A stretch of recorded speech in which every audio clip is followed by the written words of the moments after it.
Este mes próximo comenzaremos una nueva edición de nuestro taller de autoestima. Se trata de un taller especialmente enfocado hacia aquellas personas que están o han salido de una relación tóxica. Abordamos temas como la dependencia emocional, la disonancia cognitiva, la asertividad, inteligencia emocional y todo aquello que puede ayudarte a recuperar tu autoestima. Cientos de personas ya lo han realizado en las ediciones anteriores con un sorprendente resultado. Si sientes que tu autoestima ha sido destruida por una relación tóxica o quizá por algún trauma de tu infancia, te animo a ponerle solución para así poder disfrutar de una vida plena. Si estás interesado o interesada, envíame un correo a antoniodevicente24@gmail.com y te haré llegar toda la información sin ningún compromiso. La pregunta es cómo se ve el narcisista a sí mismo, porque una cosa es cómo lo vemos los demás, como la teoría cómo dice que tiene que ser el narcisista, pero otra cosa muy diferente es cómo se percibe. Ya decimos siempre que el narcisista es una persona con una autoestima muy baja, pero sin embargo él no se percibe de esa manera, él no se percibe como que tenga una autoestima baja, aunque por supuesto ese hecho de que la autoestima sea baja afecta su conducta, afecta la forma en la que cómo se comporta y afecta la forma en la que trata a los demás, pero eso no quiere decir que él sea consciente de esa situación. Entonces, en primer lugar, el narcisista se ve a sí mismo creyendo que todo el mundo lo ama, por ejemplo, creyendo que es una persona que despierta el amor allá por donde va. Él piensa que las víctimas están enamoradas de él, que como siempre decimos es un amor condicionado, es un amor dependiente, no es un amor real, pero él siempre piensa que ese amor es genuino, que es auténtico y piensa que todo el mundo lo admira y que todo el mundo lo quiere. En segundo lugar, el narcisista nunca encuentra una razón para disculparse. Él siempre piensa que como tiene derecho a las cosas es obligación de las personas proporcionarle esas cosas que él quiere, que él necesita, y por tanto no encuentra nunca una razón para dar las gracias por eso que le ofrecen, no encuentra nunca una razón para disculparse cuando él comete un error, cuando él se equivoca, porque entiende que no se equivoca, entiende que todo lo hace bien y que no hay ninguna razón para dar ese tipo de respuesta. En tercer lugar, se cree mejor que todo el mundo en cualquier actividad que realiza y lo cree conscientemente, él cree que es más listo que nadie, cree que él siempre tiene razón, cree que la única verdad es la suya. Como explicamos, como acabo de decir, todo esto viene de la infancia, ¿no? De unos padres que siempre le han permitido que tenga razón, siempre aunque esté equivocado, él insiste, insiste, y si no grita, y si no llora, y al final los padres le terminan diciendo, vale, de acuerdo, lo que tú digas, y ese es el germen del narcisismo, el empezar a darle la razón, el empezar a no confrontarlo, para evitar que el niño llore, para evitar que el niño se enoje, para evitar que el niño deje de comer, para evitar todo eso le damos todo lo que quiere y en realidad estamos construyendo a un personaje narcisista, ¿no? En cuarto lugar, el narcisista siempre cree que el resto de las personas no están a su altura. Él se siente superior y a pesar, lo que digo siempre, a pesar de que esté tratando con un experto en una materia, él piensa que sabe más de esa materia que ese experto, ¿no? Porque él siempre piensa que los demás son inferiores a él, a pesar de que esas personas tengan su currículum, tengan su historial, tengan sus estudios. Él es capaz de hablar con un ingeniero aeronáutico y saber más de cohetes espaciales o de aviones que ese experto en aeronáutica, ¿no?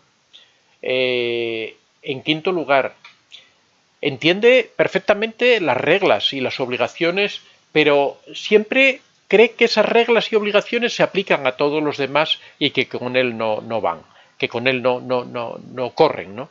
Él cree que para él existen unas reglas especiales cuando, por ejemplo, se habla de, por ejemplo, el límite de velocidad. Él entiende que él, como se considera un piloto magnífico, piensa que él puede ir a la velocidad que le dé la gana por la carretera, mientras que entiende que todos los demás sí tienen obligación de respetar esas señales, esas limitaciones de velocidad, porque entiende que los demás no son tan buenos al volante como es él, no son tan grandes pilotos como es él, no son, bueno, es un ejemplo, ¿no? Pero en esto podemos traspasarlo a cualquier actividad de la vida, en donde el narcisista siempre va a interpretar que las leyes se aplican para los demás, pero no para él. En sexto lugar, considera que todas las personas deben agradecerle los favores que él hace a los demás. Esto se vive perfectamente dentro de las relaciones con narcisistas, que el narcisista siempre exige cualquier cosa que ofrece, exige el agradecimiento. Si el narcisista aporta cualquier cosa, siempre hay que agradecerle todo, incluso aunque sea obligación de él hacerlo. El hecho de que, solo ya el hecho de que esté presente, ya espera que uno se lo esté agradeciendo, que uno constantemente le esté diciendo, reforzando, muchas gracias por estar aquí, muchas gracias por ser como eres, muchas gracias por trabajar y traer el dinero a la casa, muchas gracias por cualquier cosa que hagan. Si te hacen cualquier favor, te lo van a estar recordando infinidad de veces para que constantemente se lo estés agradeciendo. Al mismo tiempo que cuando tú haces lo mismo hacia él, él no te va a agradecer absolutamente nada porque él entiende que es tu obligación. Sin embargo, cuando lo hace él, entiende como que es un regalo que te está haciendo, como un don que te está dando, con lo cual tú tienes que tener una actitud sumiso o sumisa y estar siempre ahí, muchas gracias, uy, qué grande eres, qué bueno eres, siempre hay que estar adulándolo, ¿no?, para que él se sienta bien.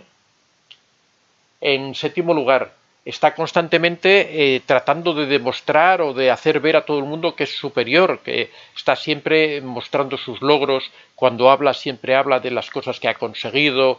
La mayoría de las veces es todo mentira. Por ejemplo, habla de los viajes que ha hecho, de los países que ha visitado, de su situación económica, de lo bueno que es en su trabajo, de cómo lo quieren en su trabajo, de cómo lo quieren en su familia cuando habla fuera de la familia.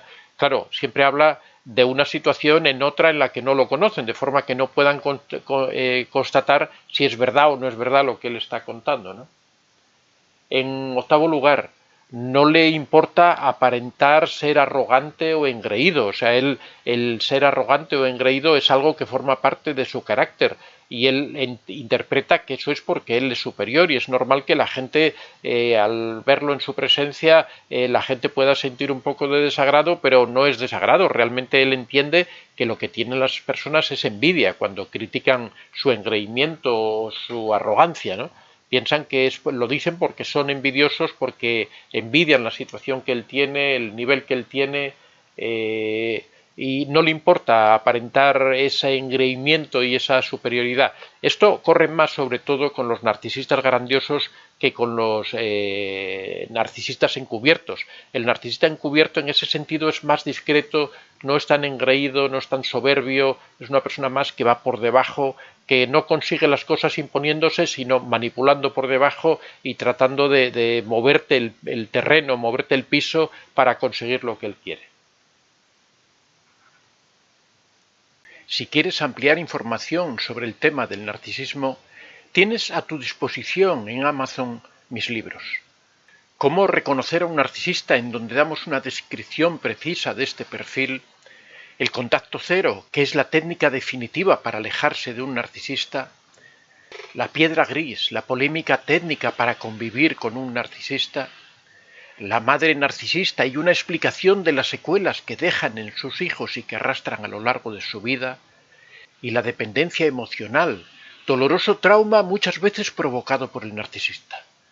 Puedes encontrar todos estos libros en Amazon escribiendo en el buscador Antonio de Vicente. En noveno lugar, el narcisista siempre espera la lealtad total de las personas que le rodean, mientras que él para nada es leal con las otras personas, para nada es fiel con las otras personas, siempre espera la fidelidad de sus parejas, que no tengan otras parejas, y le molestaría muchísimo, sería una afrenta terrible que alguna de sus parejas, lo que hablábamos antes, coqueteara con otras personas, mientras que ellos no tienen inconveniente en coquetear con quien sea, en triangular, en tener otro tipo de relaciones, incluso a veces dejar caer en la relación que tienen, que posiblemente estén teniendo otras relaciones. Muchas veces no lo dicen abiertamente para evitar que por esa razón se pueda producir el rompimiento de la relación, pero sí lo dejan caer, insinúan en una forma cruel de triangulación, ¿no? En décimo lugar, el narcisista se puede permitir criticar a todo el mundo sin preocuparse en absoluto de nada ni verificar la realidad de lo que cree, y aparte las críticas generalmente son de acuerdo a su perspectiva y de acuerdo a la forma en que él ve e interpreta las cosas, ¿no? no tiene inconveniente en criticar a quien sea y como sea, y sin embargo es absolutamente intolerante con las críticas hacia él, no permite que haya ni la menor crítica hacia sus conductas, hacia sus comportamientos, hacia sus actuaciones, hacia sus trabajos. El narcisista, en 11º lugar, no se considera un manipulador. Él considera que las cosas que hace es para lograr aquello que él quiere, pero considera que esas manipulaciones forman parte del juego, forman parte de esas cosas que él se puede permitir, pero otras personas no. Pero para él no son en realidad manipulaciones, no son en realidad cosas que hace para dañar a las otras personas, sino son simplemente instrumentos que él tiene para conseguir mantener el control de las cosas. Y en 12º lugar, el narcisista siempre espera que todo el mundo le agradezca todo lo que él hace, que todo el mundo esté pendiente de él para considerar lo que es el benefactor de los demás. Cuando tienen una relación siempre están esperando que toda la familia esté constantemente halagándolos, siempre diciendo qué bueno eres, qué trabajador eres, qué gran persona eres, y cuando no ocurre eso normalmente se enojan, se enfadan. Muchas veces estos enojos que vienen repentinos del narcisista, que uno no sabe por qué ha ocurrido, pues son porque ha hecho cualquier cosa, ha aportado algo y nadie se lo ha agradecido o no se lo han agradecido lo suficiente. Es una persona que realmente siempre está esperando recibir, pero nunca da nada a cambio. Bueno, más o menos este era un perfil de 12 rasgos típicos de cómo se ve el narcisista a sí mismo, cómo se interpreta él a sí mismo. Él siempre tiene una imagen absolutamente falsa y absolutamente irreal de su persona y siempre se siente diferente a los demás, cree que existen unas reglas especiales para él que no aplican para los demás y siempre espera que todas las personas que le rodean le estén aportando a él, mientras él solo da a los demás cuando le interesa para conseguir alguna cosa en concreto, para lograr algo que se propone. Bueno amigos, más o menos este es el perfil que habíamos indicado del narcisista. Estoy seguro que todos vosotros podéis decir también muchas de las cosas que os habéis dado cuenta de que cómo se percibe el narcisista, especialmente aquellos que ya se han alejado del narcisista y que ya han salido de su burbuja, ¿no? Porque el narcisista crea una burbuja en las personas que es una burbuja de confusión, de engaño, de dependencia. Por eso decimos que es tan difícil alejarse del narcisista, porque el primer paso que hay que dar para alejarse de un narcisista es darse cuenta de que lo es, darse cuenta de que, con todas las consecuencias, de que en realidad no te ama, de que en realidad no le interesas para nada, que lo único que quiere es beneficiarse de ti, que lo único que quiere es explotarte como persona para su lucimiento, para su brillantez, para sentirse bien y a gusto, extraer todo el combustible que pueda. Hasta que la víctima no se da cuenta de que eso es así, no puede salir de su burbuja, porque interpreta que esa situación puede cambiar, porque tiene esperanza, porque tiene ilusión, porque cree que las cosas van a cambiar. Está engañada la víctima en realidad y cree que todo eso puede darse la vuelta y todo puede mejorar. Pero yo ya os digo de antemano, no va a mejorar, no va a cambiar la situación, no vais a ganar nada con esperar, ni con enfrentarlo, ni con tratar de que cambie, ni con portaros mejor, ni con hacerle cantidad de ofrecimientos. No va a cambiar a pesar de sus promesas. El narcisista no cambia porque no te ama, porque no te quiere, porque no desea tu bien. Lo único que desea es explotarte y sacarte el mayor rendimiento posible. La única posibilidad que existe con los narcisistas es alejarse de ellos. Nada más. No hay que tratar de cambiarlo, no hay que pelear por nada con él, simplemente hay que alejarse de los narcisistas. Para eso siempre os digo, aplicar el contacto cero y alejarse. El libro que vamos a sacar la semana próxima trata precisamente, es como si dijéramos la continuación del contacto cero. Una vez que te has alejado del narcisista, ¿qué es lo que hay que hacer? ¿Qué es el paso que hay que dar? En ese libro, bueno, tratamos brevemente el contacto cero para que la persona que no haya comprado este libro pues pueda tener una idea más o menos de qué se trata. También explicamos lo que es la dependencia emocional, que también tenemos aquí otro libro que trata sobre esta dependencia que decimos que es la que mantiene a las personas sujetas con el narcisista. Si no fuera por la dependencia emocional, no habría problema con los narcisistas, esta dependencia que sujeta a las personas. También en este nuevo libro que va a salir tratamos un poquitín sobre la dependencia emocional, pero después ya nos metemos de lleno en cómo hay que reconstruir la vida. Hablamos de las técnicas de control mental, hablamos de todos esos pasos que debe ir dando la persona para ir empezando a mejorar su autoestima, para empezar a crecer como persona, para cambiar el foco, para ir desarrollándose y alejándose del narcisista y no tener que volver a pensar en él y poder cerrar esa puerta de forma definitiva, de manera que el narcisista no pueda nunca volver a entrar en tu vida y no pueda nunca volver a hacerte daño y la persona se pueda recuperar y tener una vida feliz. Siempre decimos que no hay que mirar hacia el pasado. Las decisiones que uno ha tomado en el pasado las tomó porque creía que en ese momento eran las correctas, por eso uno no tiene que juzgarse a sí mismo lo que ha ocurrido en el pasado. Uno no tiene que estar diciendo por qué habré hecho esto, por qué habré cometido este error, por qué me habré quedado con esta persona, por qué habré dado estos pasos, por qué habré tenido hijos con él, por qué. Esas preguntas no hay que hacérselas, porque son las decisiones que nosotros hemos tomado en esos momentos creyendo que eran las correctas. Entonces el volver atrás para revisarlas no tiene ningún sentido. Lo que hay es que ponerse en el presente y analizar cuál es mi situación y qué puedo hacer para cambiarla. Eso es lo único positivo que hay. ¿Qué es lo que yo puedo hacer para cambiar mi vida? ¿Qué es lo que yo puedo hacer para mejorarla? ¿Qué es lo que yo puedo hacer para salir de esta situación en la que me encuentro? Para solucionar este problema que tengo que me impide avanzar. Si yo tengo problemas económicos, tendré que solucionar los problemas económicos. Por eso es tan importante hacer introspección, es tan importante analizar qué problemas tenemos, qué dificultades nos encontramos, porque la única forma de poder solucionar esos problemas, de poder solucionar esas dificultades, de poder enfrentarnos a esas cosas que nos frenan, es conocerlas, es saber exactamente qué es lo que tenemos, porque una vez que sepamos cuál es el problema que tenemos, podemos ponernos en marcha para solucionarnos, podemos empezar a dar pasos en ese camino, en esa dirección.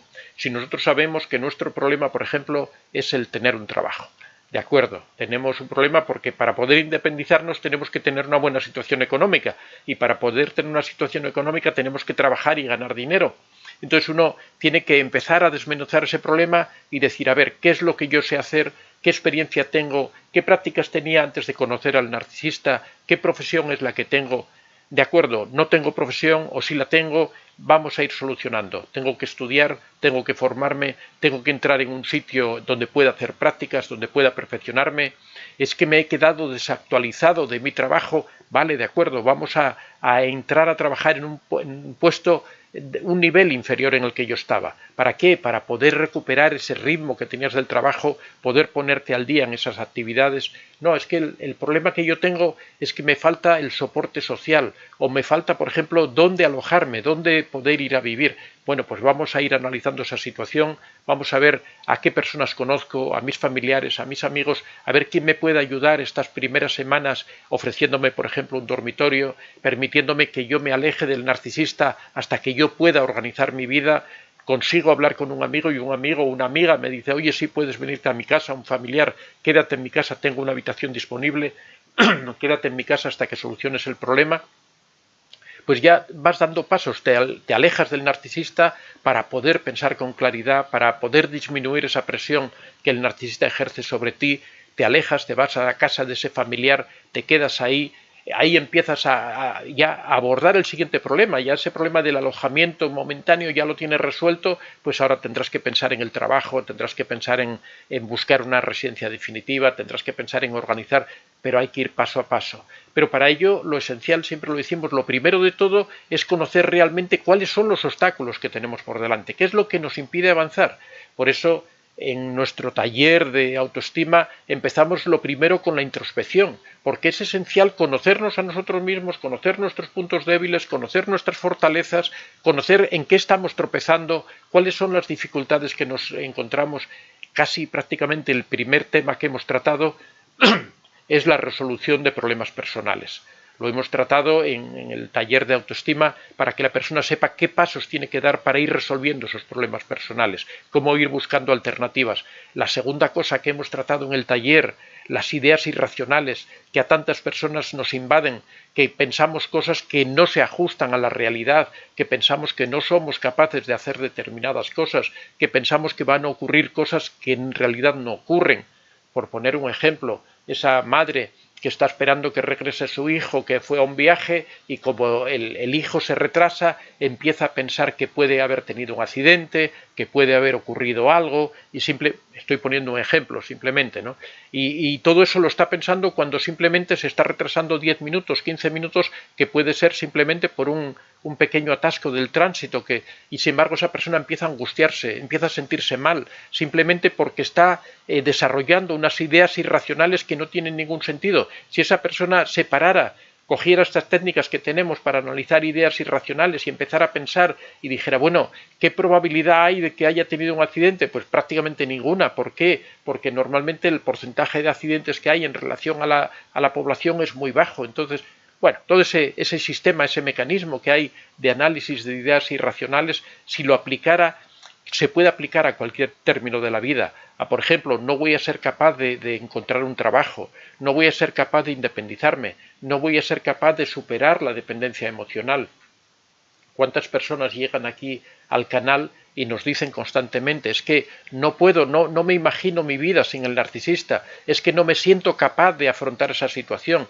Todo eso son ideas irracionales. ¿Por qué? Porque se ha demostrado que las personas somos capaces de vivir con este y vivir con el otro. Uno nunca se imagina que va a perder a esas personas que quiere y uno nunca se imagina cómo será su vida después de perder a esas personas con las que está tan unido. Sin embargo, estamos viendo a diario que las personas pierden a esas personas que aman, a esas personas que quieren y rehacen su vida y continúan con su vida. Entonces lo normal es que después de que ocurren esos sucesos trágicos, la vida continúa y la gente se adapta y se normaliza con todo eso. Eso es lo que ocurre en realidad.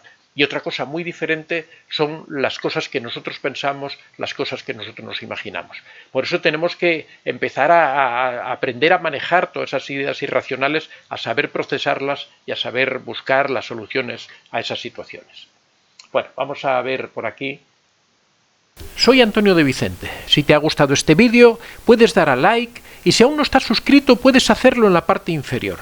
Si deseas hacer algún comentario o sugerir algún tema, puedes hacerlo en la casilla de los comentarios.